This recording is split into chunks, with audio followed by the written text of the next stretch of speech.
Guys, এই হাঁসের বাচ্চাটি মুরগির বাচ্চার সাথে খেলাধুলা করার কারণে মুরগি হাঁসের বাচ্চাকে ধরে মারতে থাকে। জয় বাংলা, জয় বঙ্গবন্ধু।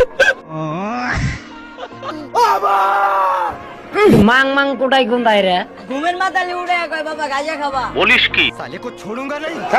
হাঁস তো তার বাচ্চার কথা শুনে রেগে গিয়ে মুরগির বাচ্চাকে মারধর করতে থাকে। আপনি কি এখন মুখটা বন্ধ কেন? সে কাজটা পালায় না। এই পোকাচোদা কয় কি?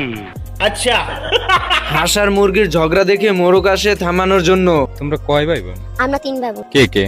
আমি, আব্বাই, মাই। আমি বলুম না, আমার শরম করে। এইদিকে হাঁস বাসায় এসে ড্রেককে বলতে থাকে, মরবো আমি রাস্তায় গিয়ে মরবো, তবু এই বাড়িতে আমি থাকবো না। বন্ধুরা, এই হাঁস দুটো চলে আসে বিচার নিয়ে মুরগিদের বাড়িতে। ওই সুলতান, বাইরে হালার পর মাং মাং কোটাই গুন্দাই রে। হাঁসের বিচার নিয়ে আসা দেখে মোরগ রেগে গিয়ে হাঁসকে তুমুল মারধর করতে থাকে। আমারে চিনচ, আমি সানডে মানডে ক্লোজ করছি।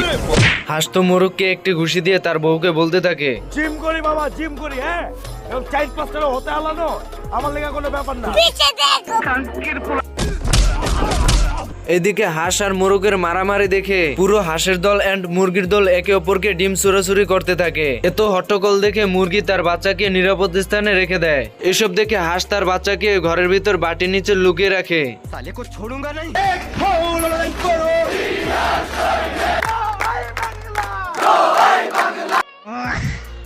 এইদিকে হাঁস এত হট্টগোল দেখে তার বাচ্চাকে দেখতে আসে এবং বাচ্চাকে না দেখে চিল্লাতে চিল্লাতে বাইরে গিয়ে বলতে থাকে, মাগো দিয়ে দিল আমার মাগো।